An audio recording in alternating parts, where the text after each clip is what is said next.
Graça e paz.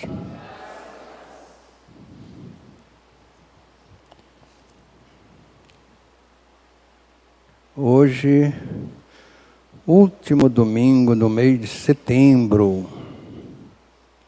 Domingo é o dia que nós nos lembramos com muita alegria da ressurreição de Jesus e da nossa ressurreição com Ele. Aqueles que realmente foram crucificados e mortos com Ele.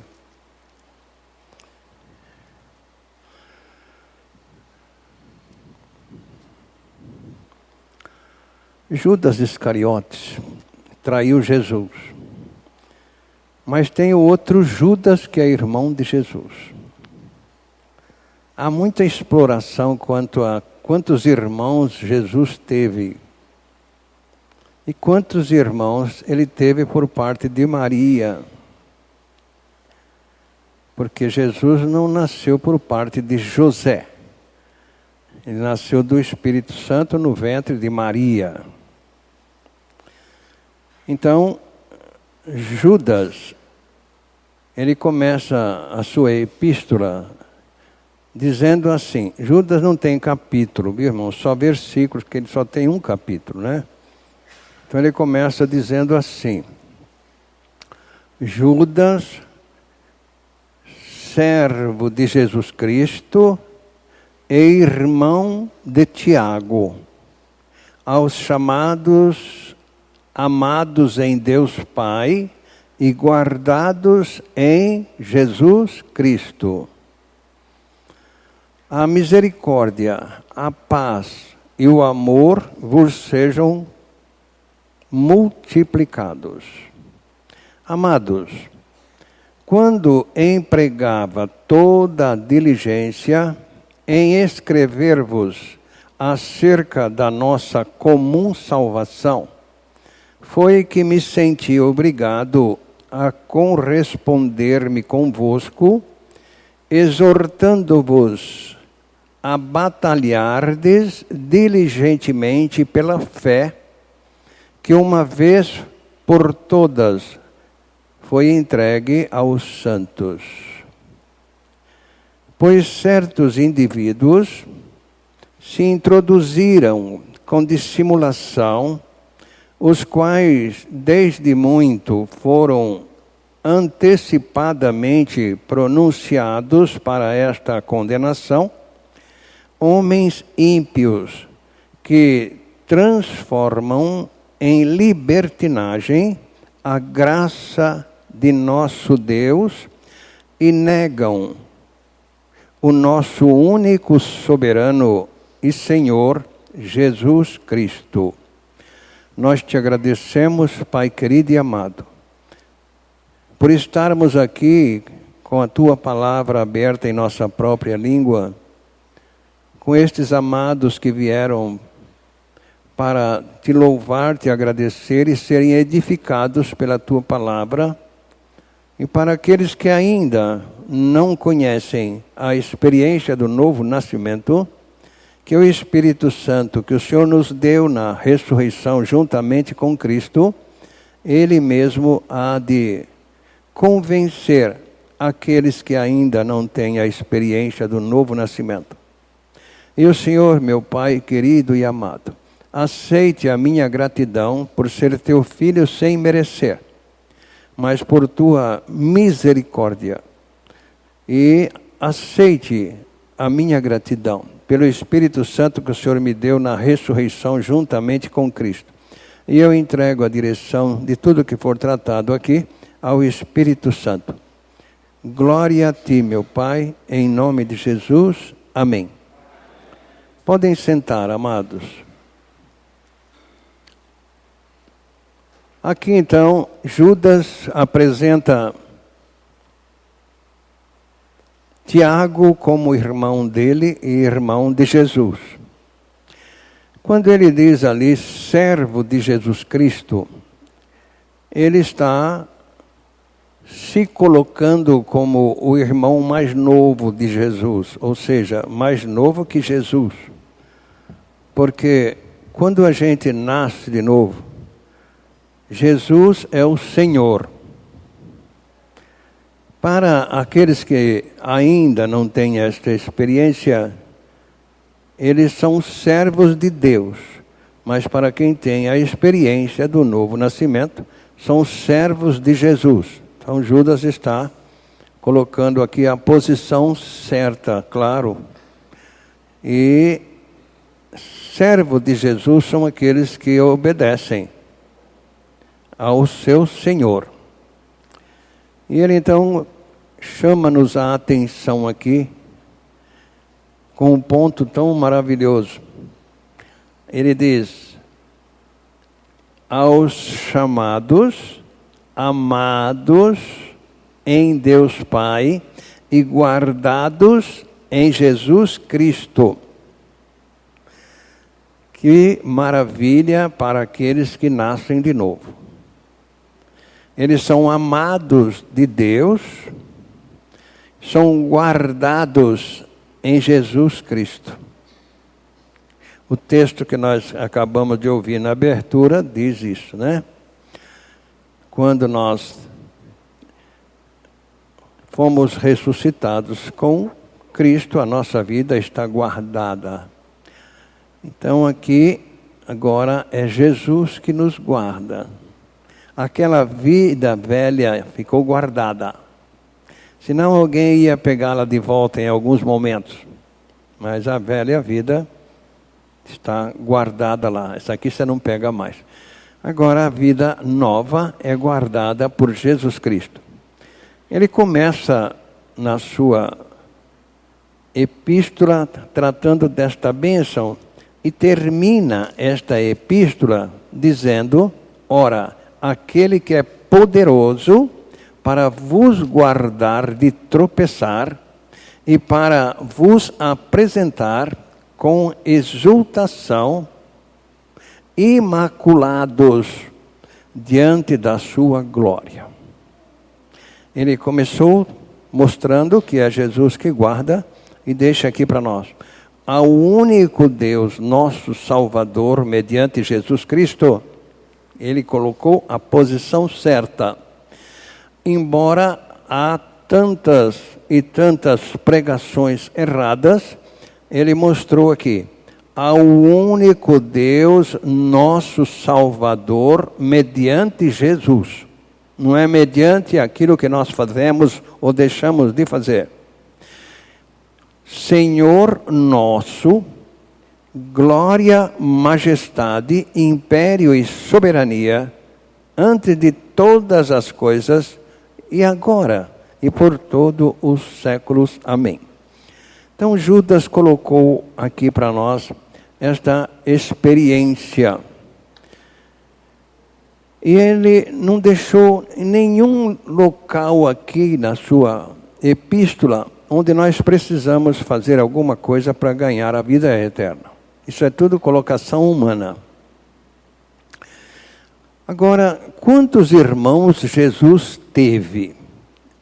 Muitas pessoas já têm procurado descobrir, muitos conhecedores da palavra de Deus têm procurado descobrir quantos irmãos Jesus teve. Há alguns que dizem que Tiago, Judas e João. Porque a Bíblia trata de dois João. O João Batista, que foi degolado, e o apóstolo João, da ilha de Pátimos, que foi preso ali. E ali ele teve a revelação de que Jesus tinha atraído ele, João, no corpo dele. Então alguém diz que este também é irmão de Jesus, o que fica muito vago, porque ele foi descobrir isso lá na ilha de Pátimos, depois que ele escreveu ali o capítulo 1, capítulo 2, capítulo 3, capítulo 4, ele chega no capítulo 5 da primeira epístola de João, no versos 20. Ele então mostra que Jesus revelou a ele: João, eu te atraí no meu corpo lá na cruz do Calvário. Esta revelação todas as pessoas teriam que ter. E sabemos que já o Filho de Deus é vindo, e nos deu entendimento para conhecermos o que é verdadeiro. E no que é verdadeiro estamos, isto é, em seu Filho Jesus Cristo. Este é o verdadeiro Deus e a vida eterna. Este é o verdadeiro Deus e a vida eterna. Jesus Cristo. João, o que nos deixa assim alguma dúvida de que se ele fosse irmão de Jesus, ele teria tido essa experiência antes. Então, eu fico com Judas e Tiago, os dois irmãos que foram convertidos. Claro que a Bíblia Sagrada mostra que teve vários irmãos por parte de Maria. Mas por parte de Deus, apenas Tiago e Judas. Porque Jesus não foi gerado de homem. Ele foi gerado do Espírito Santo na Maria. Essa história de Virgem Maria, não dá certo. Porque Jesus teve vários irmãos. No capítulo 13 de Mateus, versículos 54 a 58, nós temos ali um acontecimento muito importante, entre tantos outros. E chegando à sua pátria, ensinava-os na sinagoga deles, de sorte que se maravilhavam e diziam: de onde veio a sabedoria e estas maravilhas? Não é este o filho do carpinteiro? E não se chama sua mãe Maria e seus irmãos Tiago, José, Simão e Judas? E não estão entre nós todas as suas irmãs? De onde lhe veio, pois, tudo isto? E escandalizavam-se nele. Jesus, porém, lhes disse: não há profeta sem honra, a não ser na sua pátria e na sua casa. E não fez ali muitas maravilhas, por causa da incredulidade deles. O que impede as pessoas de nascer de novo não é o pecado, não. Não é o que elas fazem, não. É a incredulidade.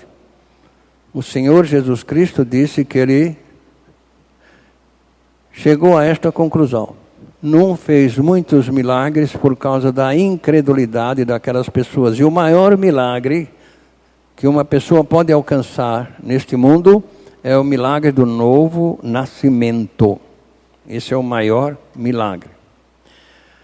No capítulo 12 ainda, desse mesmo Mateus, o Senhor Jesus teve ali novamente a visita desses amados irmãos que não haviam nascido de novo ainda, né? Não sei. O que me chamou bastante atenção ali foi esta palavra que todas as suas irmãs. Lê de novo lá, capítulo 13 de Mateus, versos 14, versos 54 a 60. Ali dá uma impressão que tinha bastante irmã.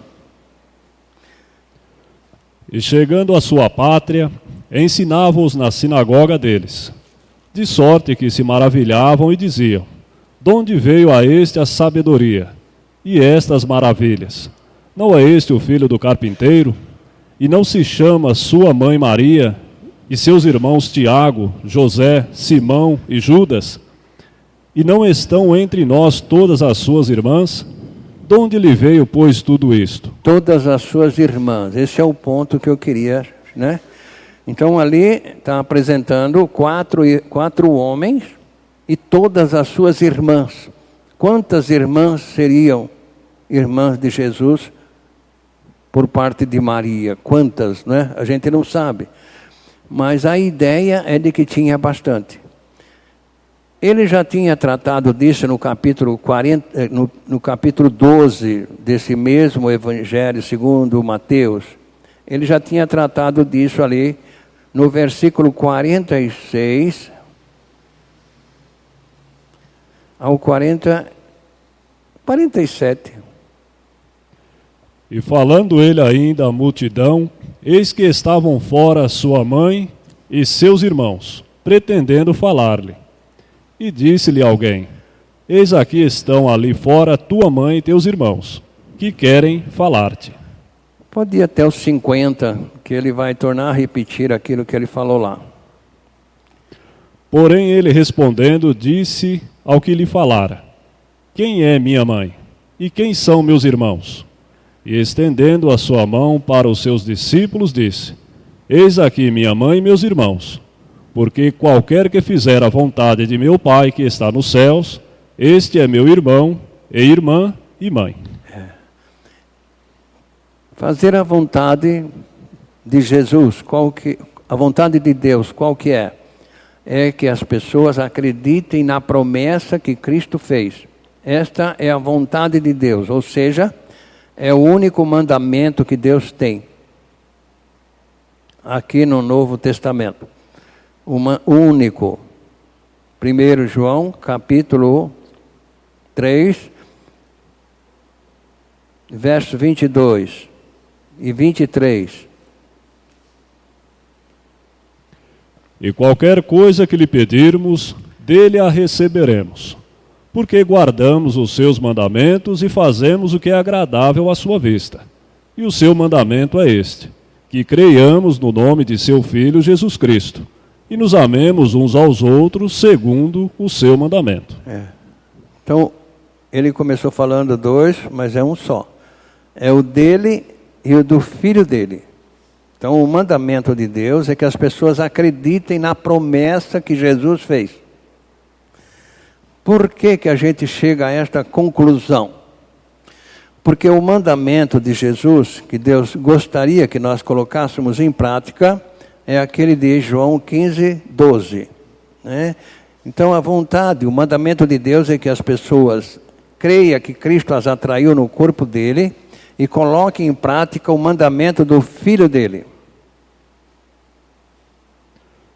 O meu mandamento é este: que vos ameis uns aos outros, assim como eu vos amei.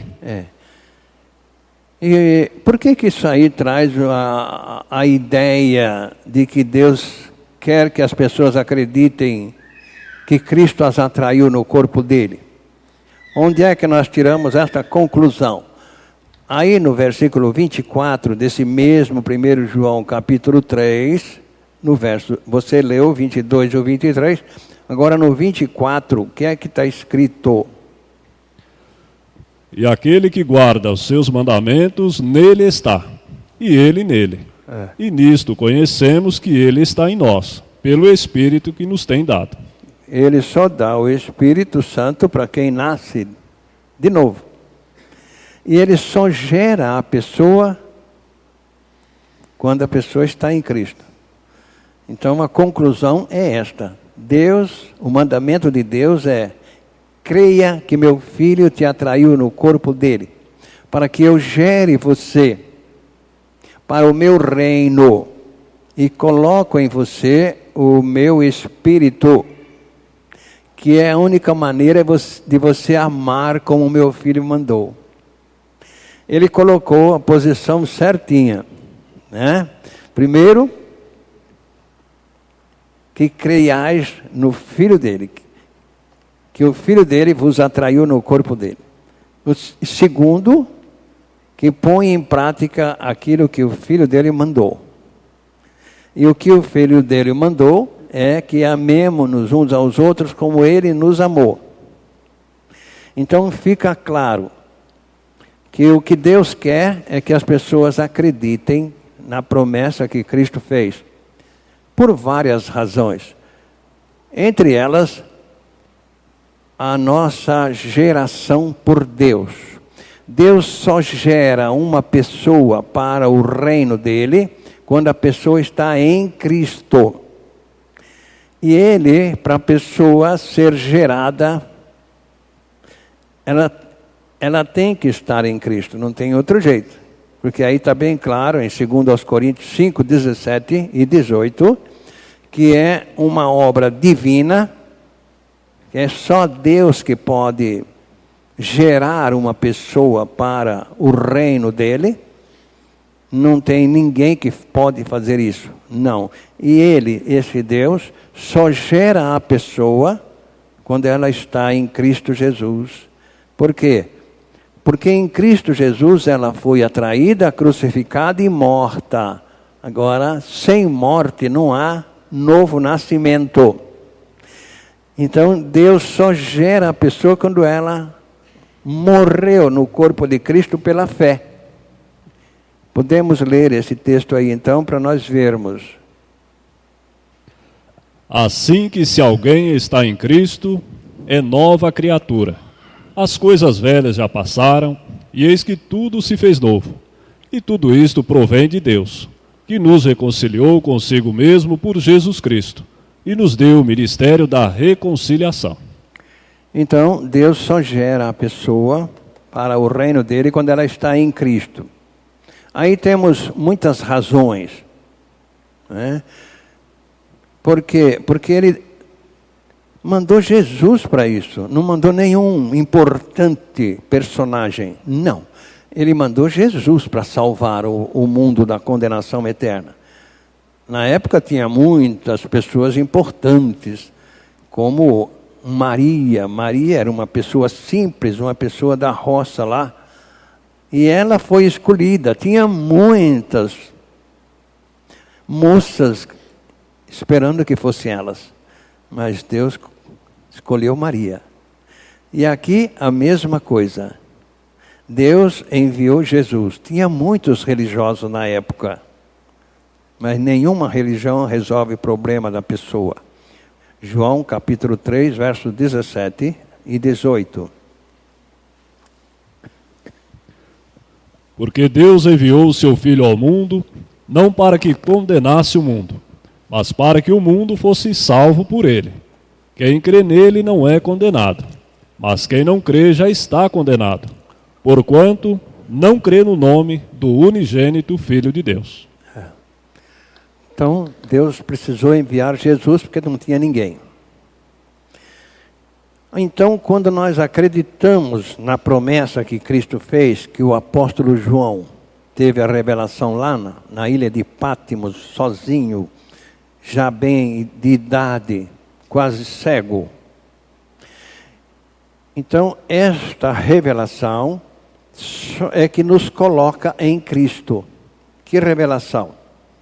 Quando a gente lê esse versículo que é tão comum, de João 12, 32 e 33, é tão comum que nem prestamos atenção no que está escrito.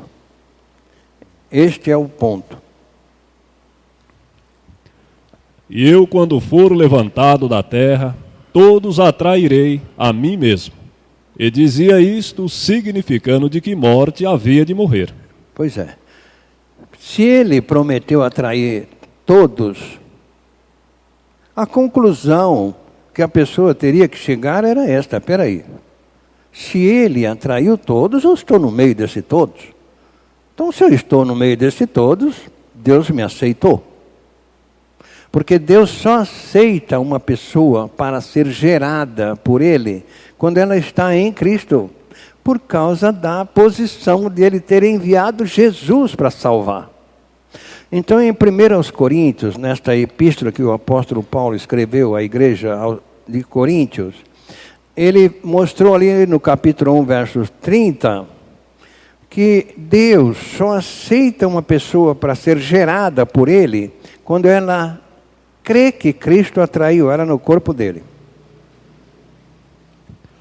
Mas vós sois dele em Jesus Cristo, o qual para nós foi feito por Deus, sabedoria, justiça, santificação e redenção. Aí fica claro que não sobra nada para a pessoa. Por isso que esta mensagem é rejeitada. Porque todos, descendentes de Adão e Eva, são orgulhosos, soberbos. Querem aparecer. Então essa mensagem ela é rejeitada, porque não tem ibope. Aqui é tudo, no verso 31 aí nós vemos que não sobra nada, nem para a pessoa, nem para quem prega. para que, como está escrito, aquele que se gloria, glorie-se no Senhor. Não dá para se gloriar no que você faz. Não. Porque tem muita gente que acha que vai entrar no céu pelo que faz. Ah, mas eu é que fiz essa igreja. Não, mas eu é que canto no coral. Eu é que louvo aqui na frente. Eu é que toco violão. E isso aí não é argumento para entrar no céu. Não. Tá certo? Para ser gerado por Deus, que é a única condição que a pessoa tem para entrar no reino dele, é nascer de novo. Para nascer de novo, tem que estar em Cristo. Para estar em Cristo, tem que acreditar que Cristo atraiu ela no corpo dele. Então, essa balela, quantas balelas as pessoas engolem? É chamado de sapo. Sabe? Você já viu um sapo morto, quando ele morre, como é que ele fica? Com as mãos tudo estataladas assim. As pessoas engolem isso. Onde é que já se viu que Maria é virgem? Mas o povo engole. Ela foi virgem para gerar Jesus, mas depois, olha quantos irmãos ela teve. Será que as pessoas não veem isso? Que tantos lugares na Bíblia Sagrada, quanto nós já lemos aqui? Aí, nós acabamos de ler Mateus, capítulo 12.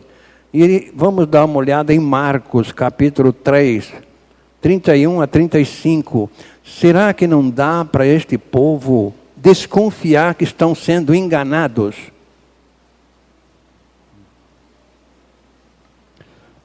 Chegaram então seus irmãos e sua mãe, e estando de fora, mandaram-no chamar. E a multidão estava sentada ao redor dele e disseram-lhe: Eis aqui tua mãe e teus irmãos te procuram, e estão lá fora. E ele lhes respondeu, dizendo: Quem é minha mãe e meus irmãos? E olhando em redor para os que estavam assentados junto dele, disse: Eis aqui minha mãe e meus irmãos. Porquanto, qualquer que fizer a vontade de Deus, esse é meu irmão, minha irmã e minha mãe.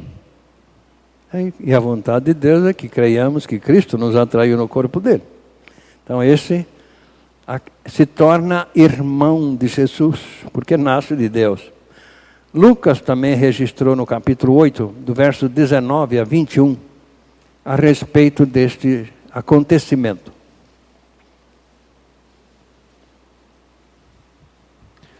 E foram ter com ele sua mãe e seus irmãos, e não podiam aproximar-se dele, por causa da multidão. E foi-lhe dito: Estão lá fora tua mãe e teus irmãos, que querem ver-te.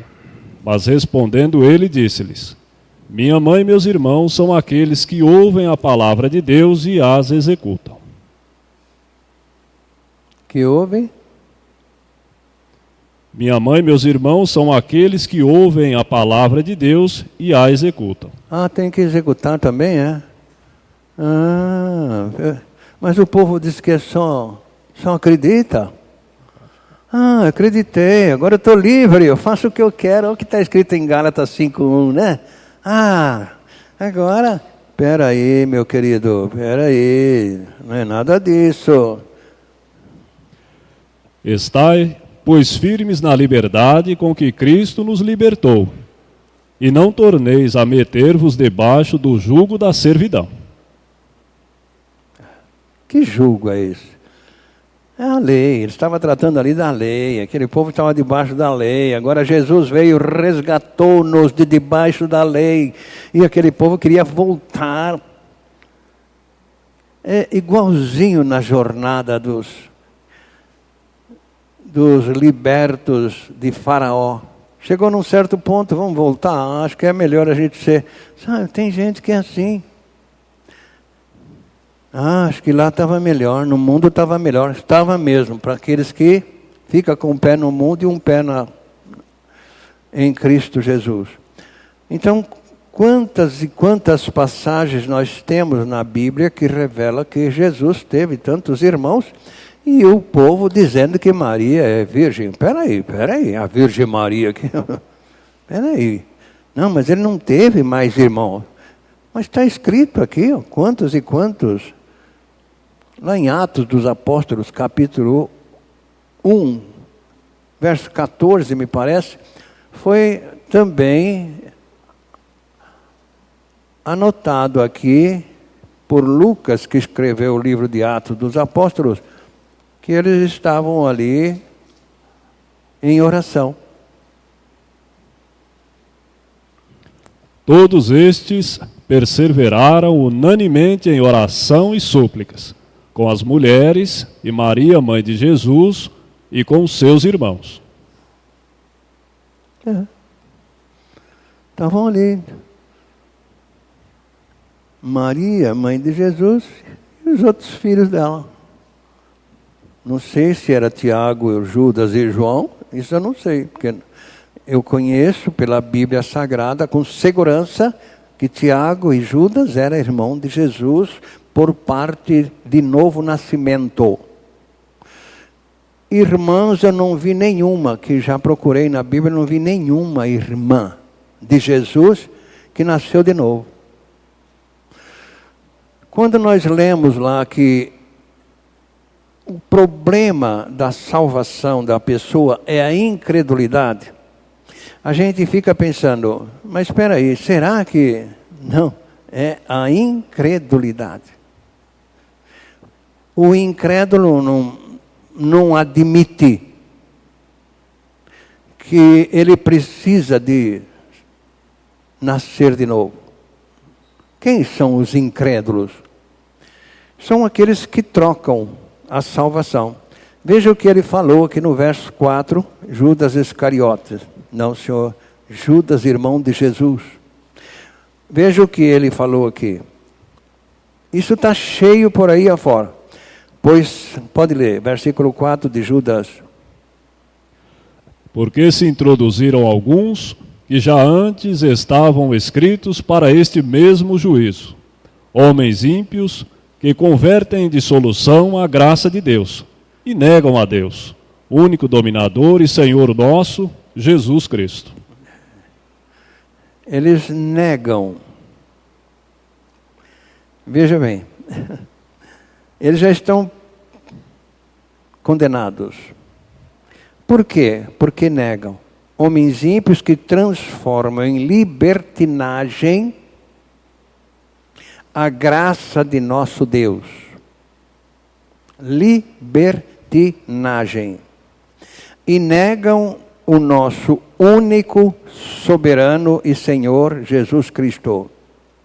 Eles arrumam outras maneiras de se salvarem fora de Cristo Jesus.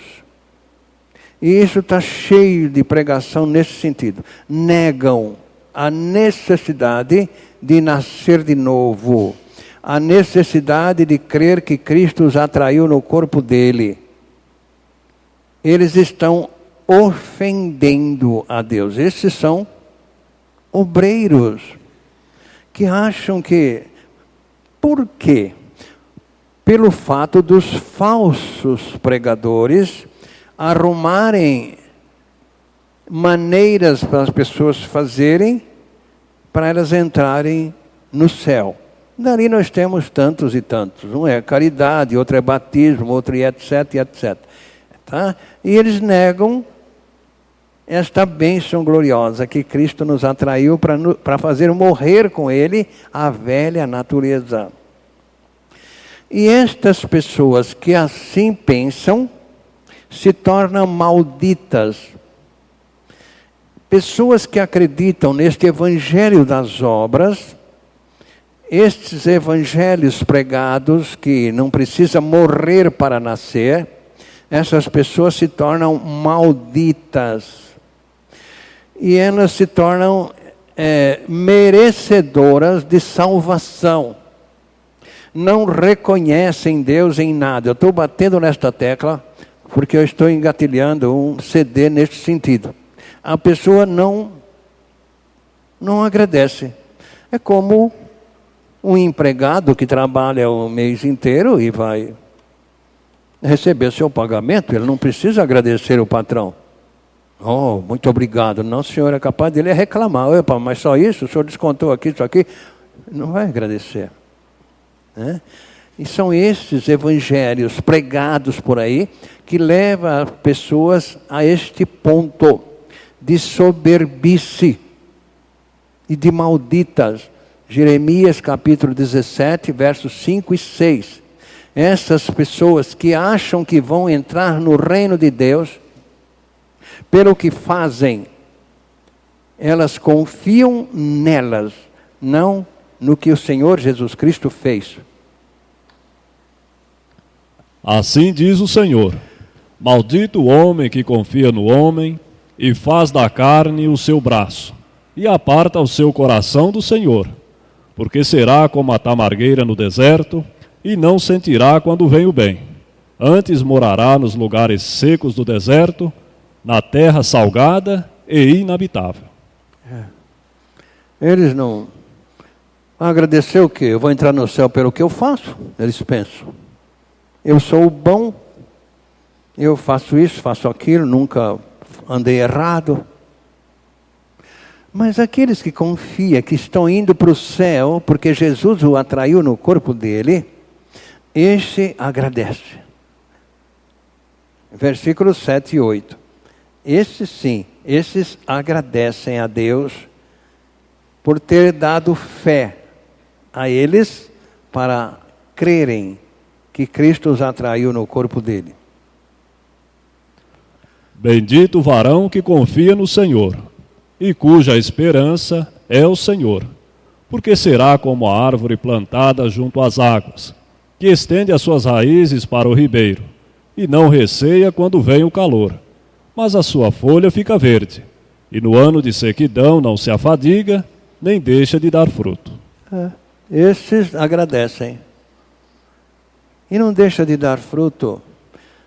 Eles agradecem, não estão preocupados com o dia de amanhã. Não. Eles sabem que Jesus o atraiu no corpo dele para levá-los ao Pai Celestial. Esse é o foguete, este é a maneira única e exclusiva. João 14, 6. Então, feliz aquele que confia que Cristo o atraiu para levá-lo ao Pai Celestial. Disse-lhe Jesus: eu sou o caminho, a verdade e a vida. Ninguém vem ao Pai, senão por mim. Para que o Senhor me atraiu? Para te levar ao Pai.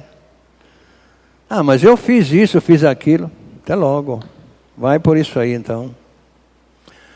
E no último dia será uma grande decepção para eles que confiam no que fazem, no sentido de entrar no reino de Deus. Então no versículo 3, Judas, o irmão de Jesus, ele diz aí: senti obrigado a corresponder-me convosco, exortando-vos a batalhardes diligentemente, com cuidado, não deixe entrar nada na sua comunhão com Deus, nada.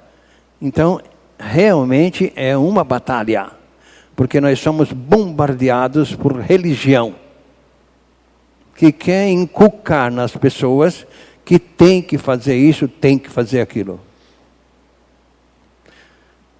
Ou eles não leem a Bíblia, ou estão com a mente cauterizada. Porque o Senhor Jesus Cristo deixou claro no capítulo 17 de João, versos 4, que Ele completou a obra que Deus deu para Ele fazer, que é salvar aqueles que são humildes e concordam que precisam serem salvos. Eu glorifiquei-te na terra, tendo consumado a obra que me deste a fazer. Ele está falando com o Pai Celestial. Está se referindo a João 3,17. O Senhor não me mandou para o mundo para salvá-los? Então eu já salvei. E agora, o que eles precisam fazer, meu filho? Apocalipse 21:6. Eles que façam isso. Tem que fazer? Vê lá o que tem que fazer. E disse-me mais: está cumprido. Eu sou o Alfa e o Ômega, o princípio e o fim. A quem quer que tiver sede, de graça lhe darei da fonte da água da vida. É preciso querer com muita sede de salvação. Não é querer mais ou menos, não. Estou com um problema, estou ansioso. Você já experimentou ir na igreja? Não, experimenta. Não é isso aí, não. É sede. Sede porque descobriu dentro da Bíblia Sagrada, a palavra de Deus, que o inferno é real e se não nascer de novo vai para lá. Por isso que estas pessoas estão condenadas, mesmo pregando, são pregadores. Mas estão substituindo, estão passando por cima daquilo que Jesus falou. Querem saber mais de que Jesus. Quando Jesus falou no capítulo 3 de João, versículo 3 a 7, eles querem excluir isso. Por isso que está bem claro aqui, ó. Tá? Negam o nosso único soberano Senhor. Eles querem substituir aquilo que Jesus determinou que é preciso para entrar no reino de Deus. Jesus respondeu e disse-lhe: na verdade te digo, que aquele que não nascer de novo não pode ver o reino de Deus. Disse-lhe Nicodemos: como pode um homem nascer sendo velho? Pode porventura tornar a entrar no ventre de sua mãe e nascer segunda vez? Jesus respondeu: na verdade te digo, que aquele que não nascer da água e do Espírito não pode entrar no reino de Deus. O que é nascido da carne é carne, e o que é nascido do Espírito é Espírito. Não te maravilhes de eu te ter dito: necessário vos é nascer de novo. Só que eles falam, não, a gente sendo bonzinho, né? Mas espera aí, Jesus falou alguma coisa disso? Não. Ele estava falando com um homem bonzinho, um homem admirado por todos, cujo título era o príncipe dos judeus. Não estava falando com qualquer pessoa. Não. Jesus estava falando com gente conhecedora da palavra de Deus. Por que o senhor sabe que ele conhecia? Porque Jesus falou no capítulo 3, verso 14 de João. Ali fica claro que este homem conhecia. E como Moisés levantou a serpente no deserto, assim importa que o Filho do Homem seja levantado. Nicodemos conhecia a história, conhecia a Bíblia. Jesus não precisou mostrar para ele, olha lá, aconteceu isso, assim assado. Não, ele sabia. Ele sabia por que Moisés levantou a serpente no deserto. Então ele era um homem conhecedor. Por isso que eu falo, conhecer a Bíblia Sagrada, ler a Bíblia Sagrada e achar que é o tal não leva ninguém para o céu. É preciso se humilhar. Não é ser humilhado, mas se humilhar. Esse foi o testemunho que Jesus deu. Humilhou-se até a morte, e morte de cruz. Você quer nascer de novo? Humilhe-se até a morte e morte de cruz, que aí você vai ser exaltado, vai ser gerado de novo. Não entrar no ventre da mãe mais, mas gerado espiritualmente falando, por esse Deus maravilhoso, que espera cada um de nós tomarmos esta decisão. Que decisão? Reconhecer-se que precisa nascer de novo, que foi o que Jesus falou. Realmente esse capítulo 5 de Oséias, versos 15, é uma parada, mas é necessário. Irei e voltarei para o meu lugar, até que se reconheçam culpados e busquem a minha face. Estando eles angustiados, de madrugada me buscarão. Não é fácil. É preciso ser humilde, reconhecer que precisa nascer de novo porque Jesus mandou. Ele não mandou. O senhor está acrescentando, é verdade, mas ele disse que é necessário. Ele não falou. Mas no verso 7 ele deixou direto. Não te admires, Nicodemos. Não te admires, fulano, bertano, cicrano. É necessário nascer de novo. Não se iluda. Muita gente se ilude com essas pregações por aí afora. Não há novo nascimento sem morte. Mas ultimamente está sendo pregado em muitos lugares. Novo nascimento por processos humanos. Por isso que o apóstolo Paulo, não ele, o Espírito Santo, falou lá no capítulo 15 da primeira epístola aos Coríntios, no verso 36, quem sabe você é um desses?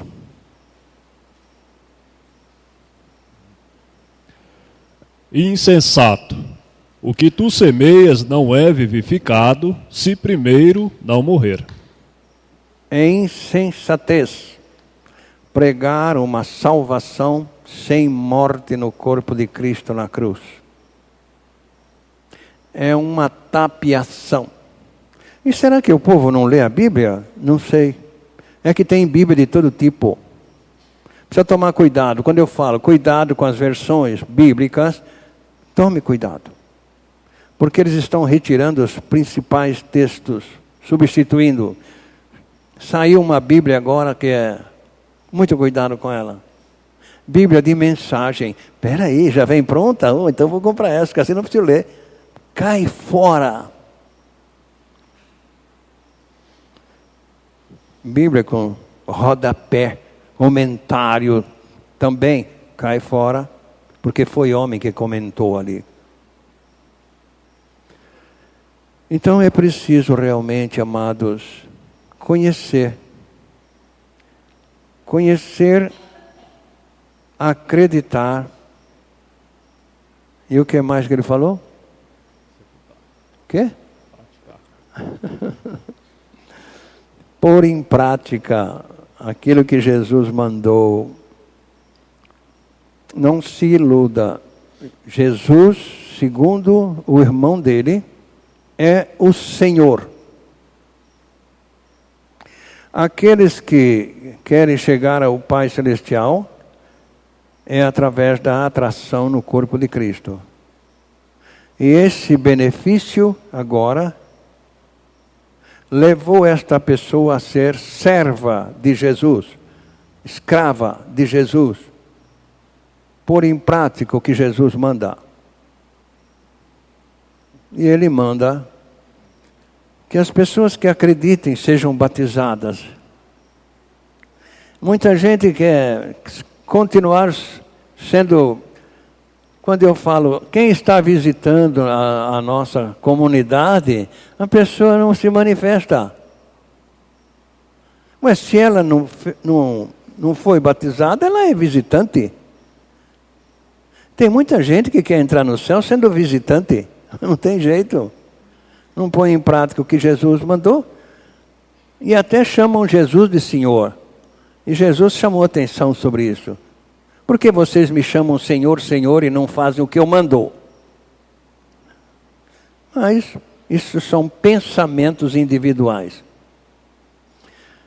São tradições religiosas e cada vez tem mais. E cada vez tem mais incautos. Porque é prático, né? Beleza, é só falar que crê que Jesus me atraiu? Ah, eu falo, qual é o problema? Mas não é só isso não, meu caro. A fé é acompanhada da obediência.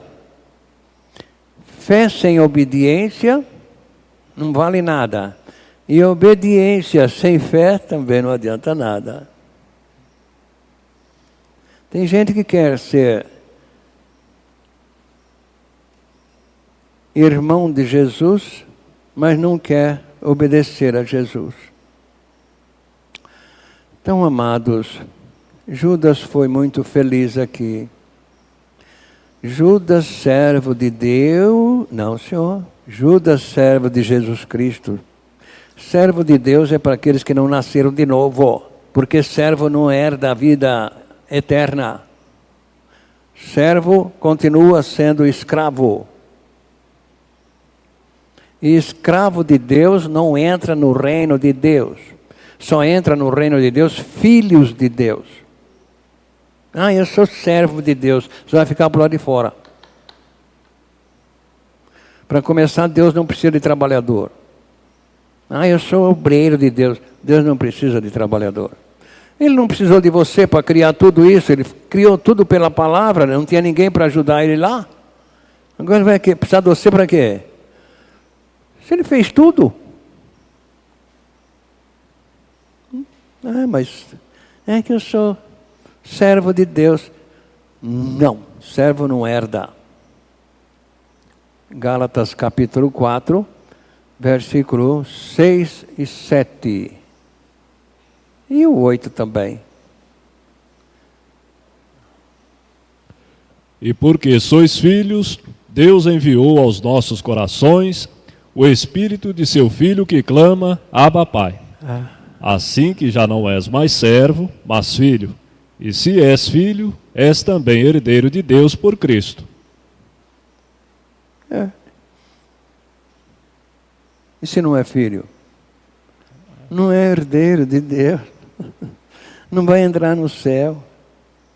Quanto engano. Será que esse povo não lê a Bíblia? Mas às vezes a Bíblia está falando diferente, né? Sabe que tem versão bíblica, de repente tem alguém aí que está com ela, que está escrito assim, em 2 Coríntios 5,17. Assim que se alguém crê em Cristo é nova criatura. O diabo crê, mas ele não é nova criatura. Se você tiver essa versão, tome cuidado. Porque precisa estar em Cristo para ser nova criatura. Então, amados, realmente é uma bênção ser filho de Deus. Chamados, amados em Deus Pai e guardados em Jesus Cristo. Nós te agradecemos, Pai, porque o Senhor deixou esta palavra tua para nos consolar, nos confortar, nos orientar, nos santificar, porque a santificação vem pela tua palavra. Nós te agradecemos pelos amados que estiveram aqui ouvindo e que se faltou alguma coisa, que sabemos que faltou, porque somos incompetentes de levar aquilo que é necessário. Mas o Espírito Santo há de completar tudo. E se tiver alguém que ainda tem alguma dúvida, Ele é que vai convencer a pessoa da necessidade de nascer de Ti, Pai. Dá-nos uma noite de paz, um feliz despertar na Tua presença. Em nome de Jesus. Amém. Amém. A graça e a paz